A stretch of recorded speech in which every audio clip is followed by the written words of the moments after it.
하나님 앞에 가까이 나아가는 말씀을 나가는 시간 되기를 원합니다. 하나님의 말씀은 고린도후서 12장 7절부터 10절 말씀 되겠습니다.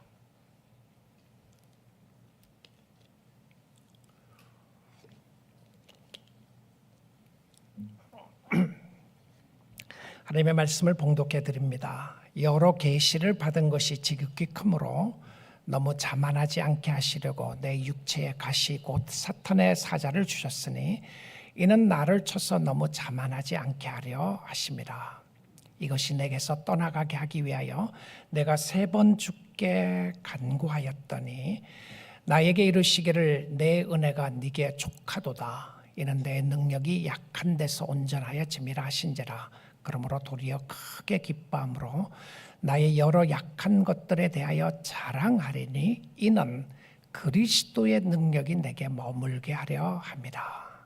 그러므로 내가 그리스도를 위하여 약한 것들과 능력과 궁핍과 박해와 곤고를 기뻐하노니 이는 내가 약한 그때에 강함이라. 아멘. 아멘. 우리 사랑하는 교우들 다시 한번 주의 이름으로 진심으로 축복합니다. 또 마지막 주일 예배를 하나님 앞에 올려드리면서 한 해 베풀어 주신 하나님의 은혜가 얼마나 크시고 놀라우신지를 고백하고 찬양하는 시간 되기를 원합니다. 제가 신년 첫 주 주일 예배 시간에 이렇게 예배의 설교를 시작했습니다. 2025년 신년 첫 주일 예배부터 시작해서 올해 한 해 동안 하나님의 크신 축복을 경험하며 누릴 수 있기를 기도합니다. 52주 주일 예배, 1년 365일 하나님의 은혜로 우리를 붙잡아 주시고 축복해 주실 것을 바라봅니다. 하나님이 지키시고 보호하시고 인도해 주실 것을 믿습니다. 2025년 올 한 해 동안 우리 뉴라이프 성교교회가 함께 기도하고자 하는 교회 표현은 여호와여 들으시고 내게 은혜를 베푸소서라고 선언했습니다. 첫 주 주일 설교 말씀이 시편 30편 10절이었는데요. 여호와여 들으시고 내게 은혜를 베푸소서. 여호와여 나를 돕는 자가 되었소서 하였나이다. 이 말씀 붙잡고 한 해를 살기를 원합니다. 오늘 52주였습니다. 주일 설교를 준비하면서 정말 감동이 새로웠습니다. 감회가 새로웠고요. 하나님의 은혜에 너무 감사하는 시간이었습니다. 오늘 저는 우리 사랑하는 교우들에게 12월 마지막 주일 설교를 하나님의 은혜가 얼마나 풍성한지를 전하고 싶습니다. 은혜를 받은 사람은 은혜를 더욱더 갈망합니다. 하나님의 은혜가 우리를 만족하게 하기 때문입니다. 은혜는 우리로 하여금 하나님께 감사하게 하고 감사가 더욱 넘치도록 하는 것이 바로 하나님의 은혜였습니다. 우리가 걱정 근심으로 쌓여 있을 때에 하나님의 은혜를 받으면 마음에 평강이 있게 됩니다. 만족하지 못하고 다른 사람들과 비교하고 있을 때에 은혜 받으면 지금 환경에 감사하게 됩니다. 고통과 아픔이 있을 때에 은혜 받으면 이길 수 있는 힘이 생기게 됩니다. 이것이 신비하고 놀라운 하나님의 은혜입니다. 우리 사랑하는 교우들 다시 한번 이 은혜에 감사하고 은혜를 사모하고 또 은혜 받는 축복의 시간 될 수 있기를 원합니다. 고린도서 12장 9절 말씀을 먼저 보겠습니다. 나에게 이르시기를 내 은혜가 네게 족하도다. 자, 하나님이 사도 바울에게 하시는 말씀입니다. 내 은혜, 하나님의 은혜가 너에게 풍성하다, 이 표현이에요. 내 은혜가 너에게 족하다고 하는 출처는, 은혜의 출처는 하나님입니다.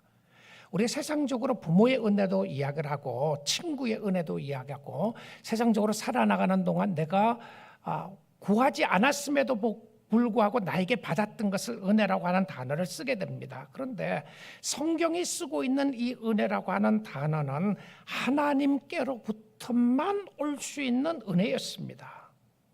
내 은혜, 하나님의 은혜가 족하다, 풍성하다고 하는 표현이죠.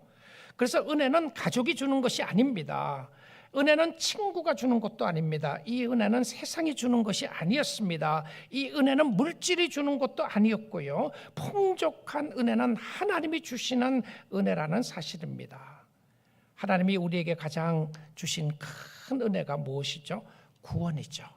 우리를 지키시고 우리를 보호하시고 우리를 축복하시고 우리를 인도해 주신 하나님의 은혜, 그것이 크고 놀라운 하나님의 선물이었습니다. 구원의 선물을 받은 사람은 그 사람이 누구든지 어떤 형편에 있든지 만족할 수 있다는 이야기입니다. 여러분, 2025년 한 해를 사시면서 힘들고 어려웠음에도 불구하고 문제들이 많이 있었음에도 불구하고 감사하면서 여기까지 오셨나요? 그것은 하나님이 주신 특별한 은혜였는 줄 믿습니다. 성도들만이 깨달을 수 있는 특별한 감사였던 것을 봅니다. 자, 그런데 우리는 이 은혜를 누리지 못하고 감사하지 못하는 가장 큰 이유가 환경입니다. 내 삶이죠. 이 환경을 다른 사람들하고 자꾸 비교하게 만들어요. 때로는 이 환경을 통해서 오는 나의 아픔입니다. 단순히 육체적인 아픔만이 아니라 마음의 아픔이에요. 왜 이렇게 마음이 힘들고 어려운지 모르겠다. 근데 이 마음만이 아픈 것이 아니라 환경을 통해서 오는 아픔이 더 큰 아픔이에요. 사람에게 무엇이 제일 아픈지 아십니까? 다른 사람의 암병이 아닙니다. 나의 아픔이 제일 아픕니다. 자신의 아픔이 가장 큰 아픔인 것은 다른 사람의 고통을 우리가 크게 잘 느끼지 못합니다. 그런데 나의 아픔은 잘 느끼게 되는 것이죠. 나의 관계 속에서 오는 아픔, 나를 비난하고 나를 정죄하고 배신당하는 건 너무 아프고 힘듭니다. 다른 사람이 배신당했다, 얼마나 힘들었을까라는 것으로 끝나게 됩니다. 그런데 나에게 힘들고 어려움이 있을 때는 하나님의 은혜를 깨닫기가 쉽지 않는 모습을 보게 되는 것이죠. 그러니까 자연적인 상황과 환경 속에서는 이 하나님의 은혜를 누리지 못하는 경우가 많이 있습니다. 그런데 하나님의 은혜는 추상적인 개념이 아닙니다. 은혜가 임하면 반드시 삶의 변화가 일어나게 되는 것이죠. 자신에게 확실한 변화가 일어납니다. 그래서 은혜에 임하는 배경을 한번 잘 살펴보는 것이 중요합니다. 고린도후서 12장 7절 한번 보겠습니다. 여러 계시를 받은 것이 지극히 크므로 너무 자만하지 않게 하시려고 내 육체에 가시 곧 사탄의 사자를 주셨으니 이런 나를 쳐서 너무 자만하지 않게 하려 하심이라. 자, 여러분, 힘든 모습을 한번 보겠습니다. 첫째는 여기 나오는 가시라고 하는 단어입니다. 그 다음에 두 번째는 나를 친다고 하는 단어예요.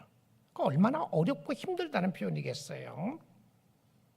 이 말씀은 예수 믿고 난 이후의 고백입니다.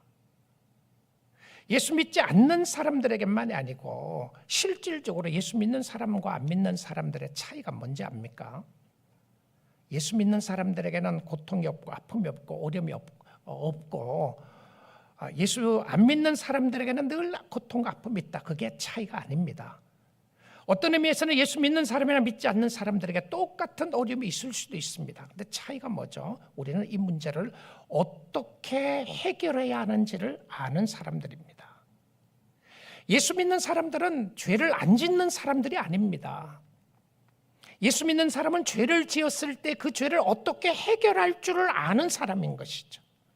우리는 하나님 앞에 나아갈 수 있다는 것을 아는 사람들입니다. 그런데 바울이 예수를 믿고 난 이후에 큰 은혜를 받았어요. 너무너무 큰 은혜를 받고 감사하고 찬양하는 것 가운데, 그런데 그의 마음속에 뭔가가 가시가 있었는데 그 가시가 그를 괴롭혔습니다. 여러분, 가시는 참 작은 거죠. 큰 가시 보셨나요? 아무리 크다고 할지라도 대못만한 가시는 없는 거죠. 근데 작은 것인데 작은 가시가 그를 너무나도 괴롭히고 아프게 했던 거예요. 여러분, 예수 믿고 난 이후에 해결되지 않는 어려움이 혹시 있으시나요? 여러분의 마음을 힘들게 하고 어렵게 하는 가시가 있으십니까? 성령의 강권적인 역사를 받았음에도 불구하고 해결되지 않는 어려움인 것이죠. 그런데 이 가시는 작은 것이지만 우리는 육체적인 가시는 뺄 때까지 아픈 것입니다. 도대체 사도 바울에게 있었던 가시가 무엇이었는가 너무 궁금해해요. 그런데 성경은요, 가시가 무엇이었느냐보다 더 중요한 것은 하나님의 은혜가 얼마나 컸느냐에 관한 부분입니다. 어떤 사람이 화살에 맞았어요. 누가 쐈어요? 그래서 막 화를 내는 거예요. 도대체 이 화살을 누가 쐈느냐? 이게 제일 궁금해하는 거죠. 도대체 어떤 뭐가 쐈느냐? 근데 중요한 것은 화살을 빨리 빼고 병원 가는 것이 더 중요한데 우리는 누가 했느냐가 더 중요하게 볼 때가 있습니다. 그래서 바울의 가시가 무엇이었는가? 그것보다 더 큰 것은 하나님의 은혜가 얼마나 컸느냐를 보는 것입니다. 어떤 사람은 바울의 가시는 육신의 병이었다고 합니다. 도대체 어떤 병인지 모르겠어요. 그에게 눈병이 있었다. 아마 추측인 거죠. 또 어떤 사람이 이야기합니다. 바울의 가시는 그의 못생긴 얼굴이었다. 얼마나 못생겼으면 그런 말을 했는지 모르겠어요. 그래서 컴플렉스가 있었다. 컴플렉스가 있을 수 있죠. 루터는 바울이 받았던 핍박 때문에 그랬다. 그의 가시는 그의 핍박이었다. 예수 믿고 난 후에 핍박이었다고 그랬어요. 켈빈은 바울의 가시는 자신이 받았던 영적 유혹이었다. 그러니까 성도들로부터 오는 의심받는 것. 네가 진짜 사도냐? 이 여러 번 의심받았어요. 자신에게 있었던 죄책감이었다. 가책된 마음이었다. 갈등이었다고 이야기를 해요. 로마 캐톨릭 교회에서는 그가 독신 생활에서 자주 일어나는 본능적인 성적 유혹이었다. 충동이었다. 이렇게 이야기를 해요. 그런데 저는 이 말씀을 생각하다가 보니까 가시가 무엇이었는지를 이야기 안 한 게 너무 감사했어요. 만약에 바울의 가시가 육신적이었던 것을 어떤 부분을 이야기했다면 나는 육신적인 어려움이 없으면 나는 가시가 없다고 표현하지 않았겠어요. 영적인 그 어떤 문제였다고 이야기를 한다면, 가정의 어떤 문제였다고 한다면 바울에 대한 가정에 관한 기록은 하나도 없죠. 그의 부모에 대한 배경에 대한 기록이 하나도 없어요. 어떤 것이었는지 모르지만 분명하고 정확한 것은 예수를 믿고 난 이후에도 확실한 것은 그에게 아픔이 있었다는 겁니다. 사랑하는 성도 여러분, 은혜 받고 계신 여러분, 하나님의 자녀인 여러분에게 있는 가시가 무엇입니까? 건강입니까? 자녀들입니까? 물질입니까? 학벌입니까? 재능입니까? 여러분을 약하게 만드는 것이죠. 여러분을 연약하게 만들고, 아니 그것 때문에 여러분이 강하다고 생각하는 것은 무엇입니까? 어쩌면 나에게 아픔을 주는 약점보다 나를 강하게 하는 그 무엇이 강하게 하기 때문에 하나님 앞에 나가지 못하는 그것이 가실 수도 있습니다. 나의 교만이 나의 가실 수도 있는 것이죠. 그런데 여러분에게는 아프게 하는 것이 무엇입니까? 자, 그런 이 가시가 없어지기 위하여 하나님 앞에 간절히 기도합니다. 성경은 이 가시에 주신 목적은 교만하지 않게 하기 위함이라고 기록되어 있어요. 그럼에도 불구하고 그것이 그를 많이 괴롭혔는데 성도에게 있는 아픔이었습니다. 그것 때문에 내가 교만하지 않게 되었고, 그것 때문에 감사하지만 그러나 그것이 나를 너무나도 힘들게 했던 그 부분이에요. 여러분, 미국 오신 분들, 또 이민생활 하신 분들 그런 이야기를 하잖아요. 30년 40년 이민생활 하면서 내가 책을 썼어도 몇 권을 썼을 것이다. 여러분, 책을 써도 몇 권 쓰지 않을 사람은 아무도 없을 것 같아요. 그렇죠? 그만큼 힘들었다는 표현 아니겠어요? 한국에 있었더라면 내가 이런 모독은 당하지 않았을 거다. 한국에 있었더라면 이런 어려움을 당하지 않았을 텐데, 언어적인 문제 때문에, 환경적인 문제 때문에 사람들에게서 당했던 그 힘들고 어려운 부분들을 이야기하는 부분들이 있는 것이죠. 바울은 이 가시를 가지고 하나님 앞에 기도하기 시작합니다. 8절입니다. 이것이 내게 떠나가기 위해서, remove 해달라, 이 표현이에요. 내게 떠나가기 위하여 내가 3번 주께 간구하였더니. 여러분, 남몰래 흘리는 눈물, 여러분에게 있는 아픔, 위해서 기도하셔야 합니다. 기도해야 은혜를 확인할 수 있습니다. 하나님의 응답을 들어야 은혜가 은혜인 줄 알게 돼요. 하나님 앞에 가시를 없애달라고 간절히 기도합니다. 그리고 한 번, 두 번 한 것이 아니라 3번 기도했다고 되어 있습니다. 3번이라는 말은 응답이 올 때까지 했다는 표현입니다. 한 번, 두 번, 3번 하나님 내 마음에 있는 나의 삶 속에 있는 이 가시를 빼주시기 원합니다. 3번 기도했어요. 그 이야기를 하는 것이 아닙니다. 기도 응답이 올 때까지 기도했다는 표현입니다. 아픔을 위하여 가시를 위하여 기도를 하는데 많은 경우에 하나님께 간구한 것이 우리의 간구대로 이루어진 것이 많았습니다. 그렇지 않아요? 올 한 해 동안 주신 은혜가 축복이 얼마나 많았습니까? 그런데 혹시 여러분 중에서도 아직까지 이루어지지 않는 기도 있으시죠? 혹시 누구에게는 응답을 해주셨는데 올 한 해 동안 나에게는 응답해 주지 않았기 때문에 하나님 앞에 섭섭해하신 분들 계시나요? 하나님 그럴 수 없습니다. 내 친구 이 집사의 기도는 응답해주고 왜 나의 기도는 응답 안 해주십니까? 내가 그 집사보다 더 열심히 봉사하고 더 열심히 수고했는데 왜 나에게는 이 아픔이 여전히 있습니까? 라고 고민하는 분이 있으시나요? 여러분, 하나님이 어쩌면 여러분의 기도 응답하셨을 수도 있습니다. 근데 문제는 여러분이 원하는 답이 아니었을 수도 있다는 말씀인 것이죠. 하나님이 바울의 기도에 응답해 주셨습니다. 그런데 그 응답이 바울이 원하는 응답이 아니었습니다. 바울이 간구한 것은 가시를 없애달라고 했는데 하나님이 주신 응답은 바로 이것이었습니다. 9절을 봅니다. 내게 이르시되 내 은혜가 내게 족하도다. 이는 내 능력이 약한 데서 온전하여짐이라 하신지라. 자, 여기까지가 주님이 직접 하신 말씀이에요. 내 은혜가 내게 족하도다. 그 이유는 나의 능력이 너에게 약한 데서 퍼펙션이 이루어진다. 완전하게 된다. 이것을 이야기합니다. 자, 그 말은 하나님의 능력이 우리의 삶 가운데 풍족하게 드러나게 되었다라고 하는 이야기입니다. 사도 바울에게 있었던 연약함과 아픔이었는데 그것은 다른 사람들에게도 숨기고 싶었습니다. 이 상황에서 주신 말씀이 하나님의 은혜가 족하다고 이야기를 하는 거예요. 왜 이 표현을 했을까요?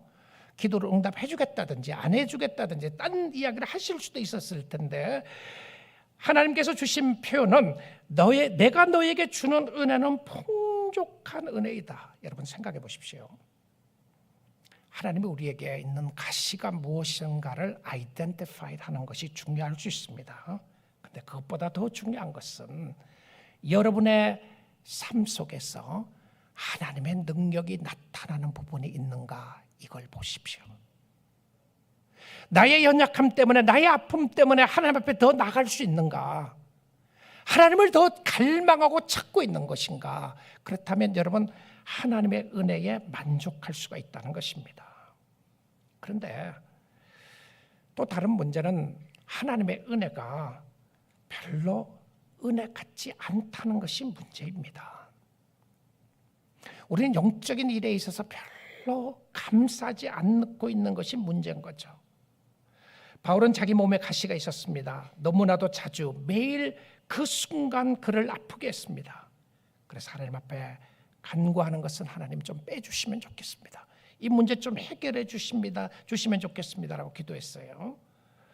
바울은 하나님 앞에 기도하는 것은 하나님 가시를 가져가시고 건강을 회복시켜 주시기를 원합니다. 이 저주처럼 보이는 것을 가져가시고 축복으로 바꾸어 주시면 좋겠습니다라고 기도했어요. 워런 윌스비라고 하는 목사님이 쓴 책에서 이 부분에 대해서 이렇게 설명을 합니다. In the Christian life, 그리스도인의 성도들의 삶을 이야기하는 거죠. We get many of our blessings through transformation, not substitution.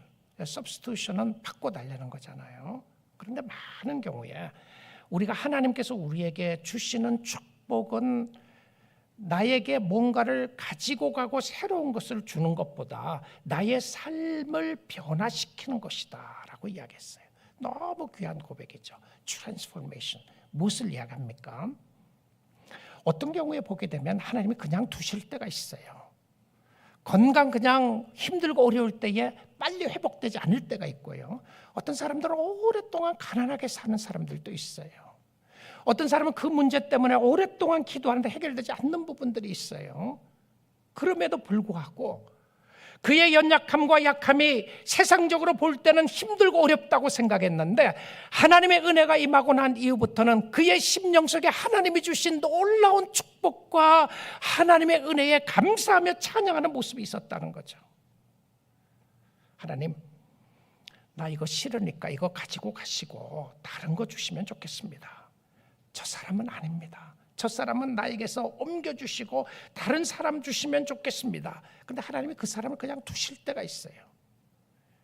이 남편 가지고 가시고 다른 남편 주세요. 그런 기도 하시는 분 없죠? 이 아내 가지고 가시고 이 아들 말고 다른 아들 주시면 좋겠습니다. 여러분, 성령의 놀라운 역사 가운데 나타나는 모습은 우리의 심령 속에 나타나는 새로운 변화와 그 새로운 변화를 통해서 하나님이 주신 은혜를 깨닫게 되는데, 정말 큰 은혜가 뭔지 압니까? 가시를 은혜로 깨닫게 되는 은혜입니다. 분명히 이것은 나의 약점이었고 이것은 아픔이었음에도 불구하고 하나님 앞에 그것 때문에 감사하게 되고 찬양하게 되고 그것으로 인해서 나의 연약함을 인해서 하나님을 찾을 수 있다면 그것 때문에 내가 하나님 앞에 감사합니다. 우리 사랑하는 성도 여러분, 2025년 한 해를 보내고 2026년을 준비하면서 하나님이 주시는 가시로 인하여 주시는 풍성한 은혜가 여러분의 심령 속에 함께 할 수 있기를 주님의 이름으로 축복드립니다. 쉽지 않는 이야기죠. 그래서 은혜가 필요한 것이죠. 그렇지 않으면 불평하고 원망하는 데서 헤어나기가 어렵습니다. 그런데 이 은혜에 있어서 중요한 원리가 있습니다. 중요한 원리가 있어요. 이 은혜를 깨닫게 되는 중요한 원리가 무엇이었냐면 그것은 하나님이 허락하시는 모든 것은 나를 위한 것이라고 깨닫는 것입니다. 하나님이 허락하시는 모든 것은 나의 유익을 위하여 주신 것이라고 깨닫는 거예요. 이거 깨닫는 순간 삶 속에 변화가 일어납니다. 사랑하는 아내에 대해서 감사하게 될 것이고 남편에 대해서 감사하게 될 것이고 비록 문제를 일으키는 자녀라고 할지라도 그 자녀 때문에 감사하게 될 것이고 비록 경제적으로 다른 사람보다 풍족하지 못한다고 할지라도 하나님이 주신 은혜에 감사하게 될 것이며 여러분의 심령을 트랜스폼할 수 있는 여러분의 심령을 온전히 변화시킬 수 있는 은혜가 하나님이 주신 만족한 은혜인 줄 믿습니다. 이거 깨달아지지 않으면 은혜를 알 수가 없습니다. 그리고 신앙생활 재미가 없어요. 이 은혜를 깨달아야 재미가 있습니다. 가시의 은혜를 알지 못하면 늘 원망하고 불평할 수밖에 없게 되어 있습니다. 그러나 가시의 은혜를 깨닫는 순간 하나님 앞에 감사하기 시작하고 찬양하기 시작합니다. 그리고 그것이 하나님이 나에게 주시는 모든 것은 죄 짓는 것이 아닌 한 하나님은 절대 우리를 죄짓게 유혹하지 않습니다. 하나님은 우리를 웅덩이에 빠뜨리려고 하지 않아요. 비록 우리가 잘못해서 웅덩이에 빠졌다고 할지라도 하나님의 은혜는 우리를 인도해 주시고 끄집어내 주신 은혜의 역사였습니다. 그런데 그 은혜, 내가 잘못해서 웅덩이에 빠졌는데 하나님의 은혜를 깨닫게 된 거예요. 야, 내가 그 웅덩이에 있으면서 내 인생이 얼마나 연약한 것인 것을 깨닫게 되고 내 삶이 하나님 없이면 안 된다는 것을 깨닫게 되었던 그 순간이 은혜의 역사였던 것을 보게 됩니다. 이 가시의 은혜를 우리가 힘들어하는 것 중에 하나는, 또 다른 하나는 왜 이렇게 하시는지 하나님이 설명하지 않는다는 사실입니다. 왜 그 자녀 주셨는지 설명하지 않아요. 여러분이 깨달아야 돼요. 말씀을 읽는 가운데 어느 날 하나님의 은혜 가운데 깨달아야 되는데 지금 왜 여러분을 이곳으로 인도하셔서 이렇게 하시는지 하나님이 설명하지 않아요. 그런데 하나님의 은혜를 깨닫고 나아가는 사람들은 여러분이 있는 바로 그곳이, 여러분이 있는 그 가정이, 여러분이 있는 그 직장이, 우리가 살고 있는 바로 이곳이 하나님이 인도하신 손길이 있다는 것을 믿는 믿음의 역사입니다. 그 믿음 믿는 거예요. 그 믿음 의지하고 나아가는 것입니다. 여러분 2025년 힘들고 어려운 부분이 많았죠. 저도 돌아보니까 올 한 해 동안 저희 개인적인 삶 속에도 힘들고 어려움이 많아 있었어요.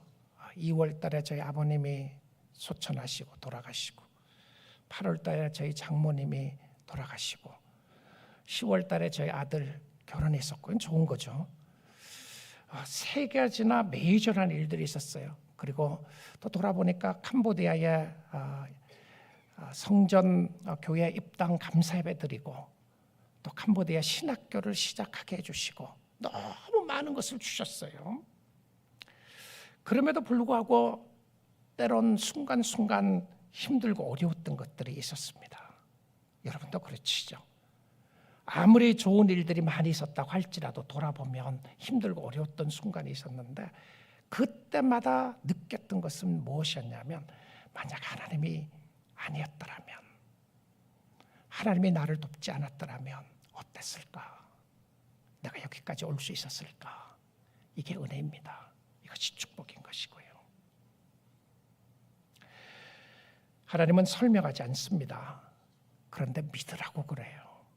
윌스비 목사님은 또 이야기를 합니다. We do not live on explanations. 우리 이 땅에 사는 동안에 설명을 가지고 사는 사람이 아니다. We live on promises. 우리는 약속을 믿고 나가는 사람들이다. 하나님은 왜 그러는지 설명하지 않을 때가 많습니다. 하나님이 아브라함에게 이삭을 주시면서 이 자녀로 하여금 하늘의 무수한 별과 같이 바다의 모래와 같이 내가 너를 축복할 것이라고 그랬어요. 100세의 아들을 낳은 거예요. 약속에 의해서. 그리고는 아브라함에게 어느 날 말씀하십니다. 아브라함아, 너는 그 아들을 나에게 번제물로 드리라. 죽이라는 거죠. 여러분, 약속과 명령에 갈등이 일어나기 시작합니다. 신앙생활도 그런 것 같아요. 하나님 보여주시면 믿겠습니다. 이 문제가 왜 있는지 한 번이라도 설명을 좀 해주시면 믿겠습니다. 근데 하나님 뭐라 그러냐면, 너 나를 믿으면 기적을 볼 것이다. 아니요, 나 못 믿겠어요. 기적을 보여주시면 그때 믿겠습니다. 여러분, 우리는 기적 보고 믿는 사람들 아닙니다. 아무리 놀라운 기적이 있어도 안 믿어요. 여러분, 하나님의 말씀을, 약속의 말씀을 믿을 수 있고 믿는다는 것 자체가 하나님의 은혜인 줄 믿습니다. 믿어지신 게 은혜예요. 그리고는 이야기를 합니다. Our feelings change, but God's promises never change. 우리의 감정은 변합니다. 우리의 생각도 변하고요. 그러나 하나님의 약속은 절대 변하지 않습니다. 오늘도 우리 살아가신 하나님을 의지하고 나갈 수 있는 것은, 하나님의 약속은, 사랑하는 자에게 주신 약속은 영원토록 내가 너를 인도하고 축복하겠다는 약속입니다. 그런데 가는 환경은 자꾸 흔들리는 거죠. 그럴 때 우리가 이 말씀 가운데 기억해야 할 것은 하나님의 약속의 말씀을 붙잡고 나가는 것입니다. 그런데 성도의 신비함 중에 또 하나는, 은혜를 주셨을 때에 그 은혜를 깨닫는 순간 하나님의 은혜에 화답한다는 거예요.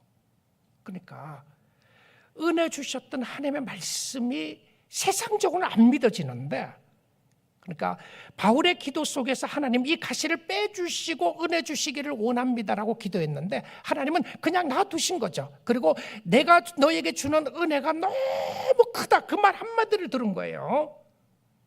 자, 하나님의 음성을 제대로 듣는 사람은요, 환경 가지고 지속적으로 불평하지 않아요. 아무리 힘들고 어려운 환경이라고 할지라도 하나님이 주신 은혜 가운데 감사가 있게 되고 찬양이 있게 돼요. 근데 감사가 있고 찬양이 있게 되는 그 자체가 하나님이 주신 놀라운 축복인데요. 9절 한번 보겠습니다. 9절 말씀 보게 되면, 나에게 이르시기를 내 은혜가 내게 족하도다. 그리고 쭉 내려가서 보면, 그러므로 도리어 크게 기뻐함으로 나의 여러 약한 것들에 대하여 자랑하리니 이는 그리스도의 능력이 내게 머물게 하려 함이라. 자, 여기 말씀에 보게 되면 그러므로 도리어, 이게 터닝 포인트죠. 자, 말씀을 듣기 전하고 듣고 난 이후에 삶이 달라진 거예요. 영적으로 하나님께로 방향성을 향하게 됩니다. 하나님의 응답에 화답하게 돼요. 그리고는 뭐라고 되어 있습니까? 크게 기뻐했다라고 그래요. 그러면 가시를 통해서 기뻐했을 거라고 생각하는데 저는 가시 때문에 기뻐했다고 생각하지 않습니다. 가시는 여전히 그를 아프게 했다고 생각해요.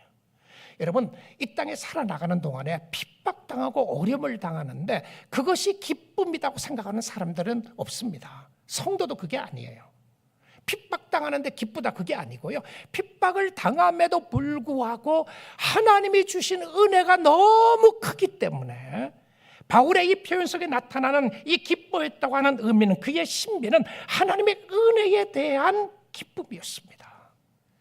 하나님이 얼마나 자기를 사랑하고 있는지, 하나님이 얼마나 신실하게 그를 인도하는지를 바라보게 되고 그 하나님 앞에 감사하고 기뻐하는 모습을 보여줍니다.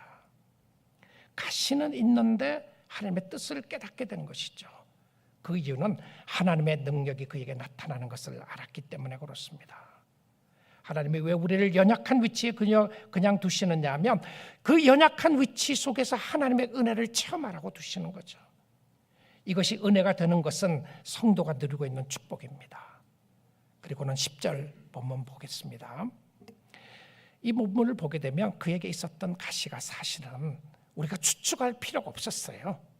무엇이 있는지를 10절에서 보면 무엇이 있는지를 우리는 답을 여기서 볼 수 있습니다.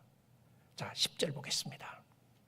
그러므로 내가 그리스도로의 약한 것들과 능력과 궁핍과 박해와 공고를 기뻐하노니 이는 내가 약한 그때에 강함이라. 이렇게 되어 있습니다. 내가 그리스도를 위하여 약한 것과 라고 되어 있지 않고요, 약한 것들이라고 되어 있습니다. 그러면 어떤 의미에 보게 되면 가시가 한두 개가 아니었던 것 같아요. 저는 여러 개 했다는 생각이 듭니다. 그리고는 이야기를 합니다. 무엇이었는지를요. 그를 약하게 했던 거예요. 그러고는 이야기를 합니다.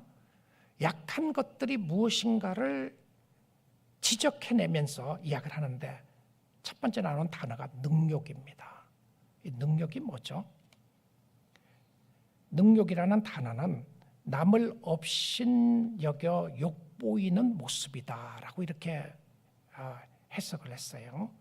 타인을 깔보거나 무시하여 정신적, 명예적으로 심한 수치심을 주는 행위다. 상대에게 큰 수치심과 모욕을 주는 표현이 능욕이다. 이렇게 돼 있어요. 그러면 바울이 복음을 전하는 가운데 예수 믿는 사람으로 살아갈 때에 그에게 있었던 사람들이 그를 깔보는, 여러분, 무시당한다. 혹시 교회 신앙생활하면서 무시당했다는 표현을 당했다는 일을 듣고요, 교회 가지 말아야 되겠다는 사람이 있으시나요? 아니, 내가 교회에서 무시를 당한다니 말이 되는 소리인가? 말이 안 되는 소리인데 무시하는 사람들이 있어요. 그렇죠? 교회에서 무시하지 말아야 됨에도 불구하고 무시당할 때가 있어요. 교회에서 무시를 당했을 때 얼마나 힘들고 어려운 부분을 느끼게 되나요?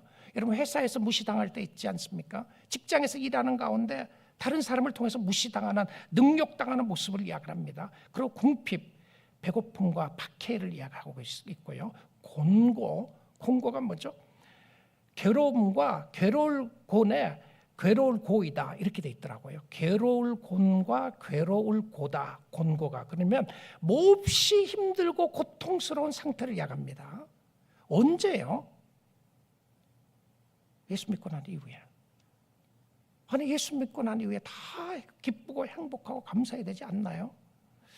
혹시 예수 믿어도 이런 부분이 있다면 예수 안 믿으실래요?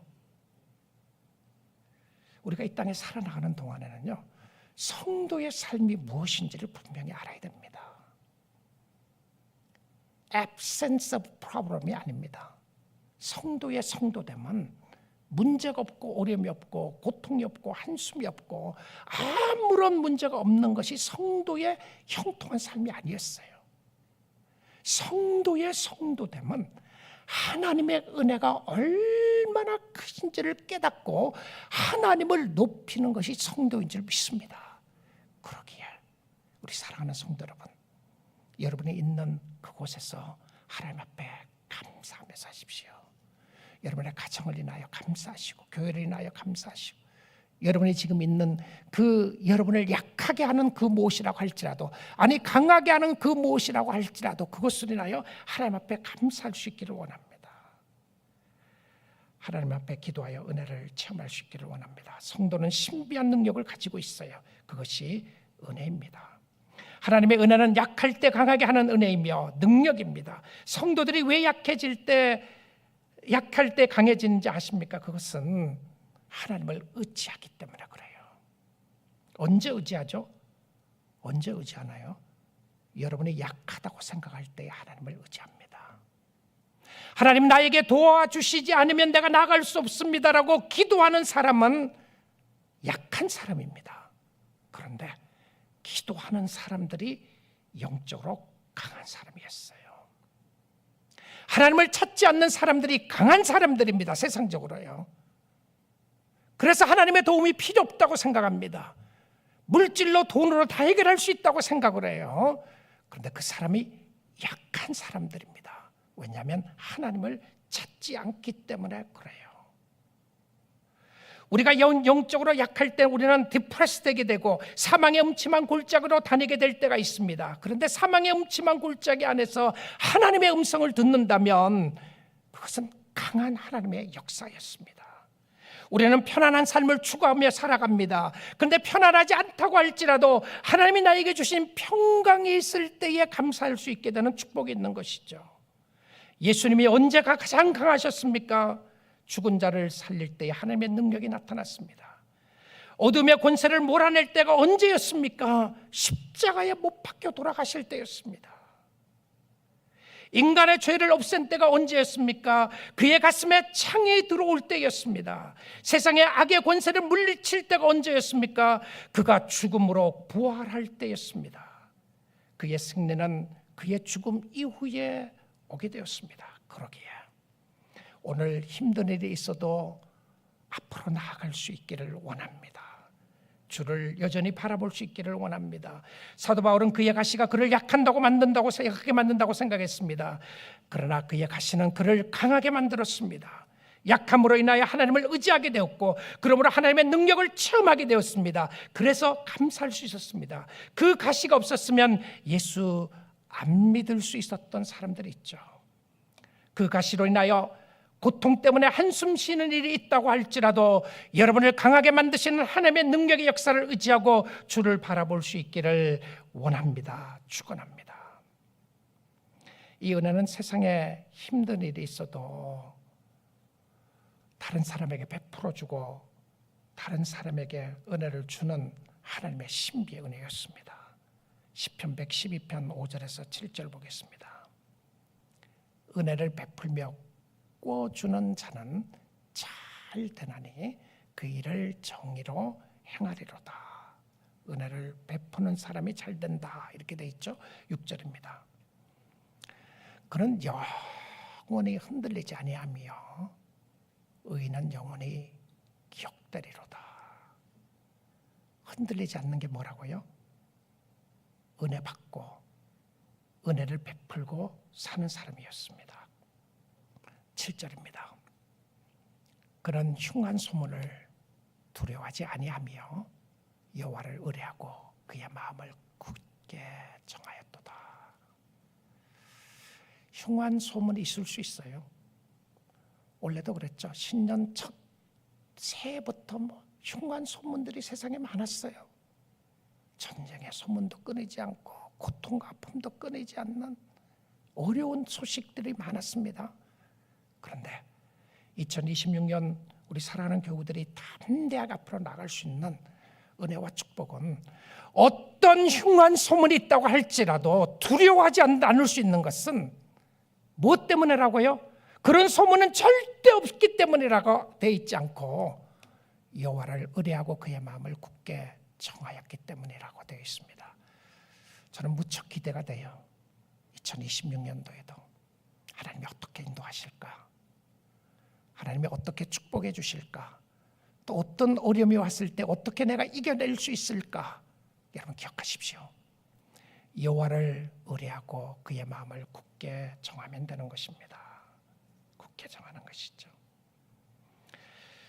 페니 제이 크로스비 이야기를 하고 마치겠습니다. 페니 제이 크로스비는 수많은 찬송의 시를 쓴 사람이죠. 우리 아까 찬양대가 불렀던 예수를 나의 구주 삼고 성령과 피로서 거듭나니 This is my story, this is my song. 이것이 나의 간증이요, 이것이 나의 고백이다. 나의 갈 길 다가도록 예수 인도하시니. 너무 아름다운 찬양이죠. 오 놀라운 구세주 예수 내 주 참 능력의 주시로다. 큰 바위 및 샘솟는 곳에서 나를 숨기신 하나님의 역사를 찬양했습니다. 그 크신 일을 행하신 하나님께 영광을 돌렸던 찬양 등등 우리 찬송가에만 22곡이 있습니다. 페니 제이 크로스비는 어렸을 때에 정말 돌팔이 의사의 불찰로 소경이 되었습니다. 할머니가 들려주는 성경 이야기로 영적인 눈을 뜨게 되고 하나님을 만나게 됩니다. 그리고는 18살 때 이런 기도를 하게 되죠. 만약에 하나님이 나에게 시력을 허락해 주신다고 해도 나는 안 받으렵니다. 하늘나라에 가면 밝은 눈을 주실 터인데 세상에서 더럽혀지지 않는 깨끗한 눈으로 우리 주님의 얼굴을 보기 원합니다 라고 그렇게 이야기를 했어요. 그리고는 말하기를 나는 내 눈을 멀게 한 그 사람 그 사람을 만난다면 나는 한없는 감사를 드리겠습니다 라고 그랬어요. 하나님의 은혜와 사랑을 받은 사람은 어떤 처지에 있든지 불평 원망 대신에 감사의 생활을 하게 되었던 것이죠. 어떻게 이것이 가능한 건가?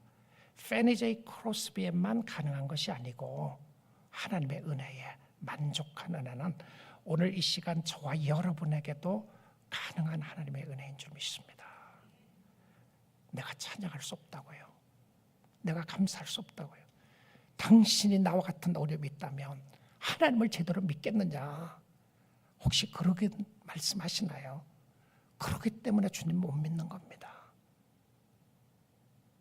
당신이 나와 같은 상황에 있다고 할지라도 하나님의 은혜가 너무 크시기에 나는 오늘도 주님을 찬양하겠습니다. 감사하겠습니다라고 나갈 수 있는 것이죠.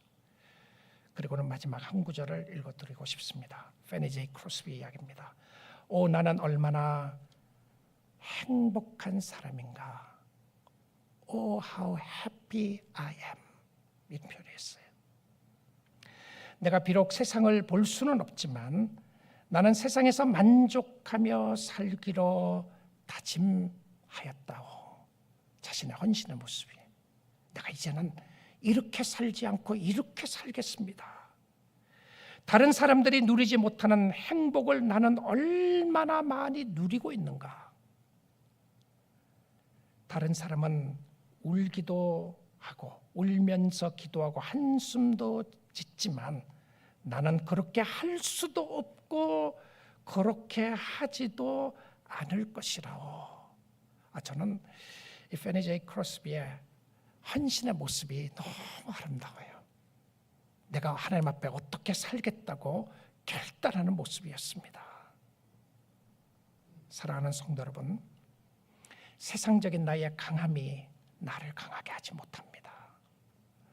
내가 이것을 더 가졌더라면 영적으로 더 잘 살 수 있었을 텐데, 내가 더 강하게 살 수 있었을 텐데, 또한 나의 약함도 나를 강하게 하지 못합니다. 여러분, 약한 거는 약한 겁니다. 힘드는 거는 힘든 거예요.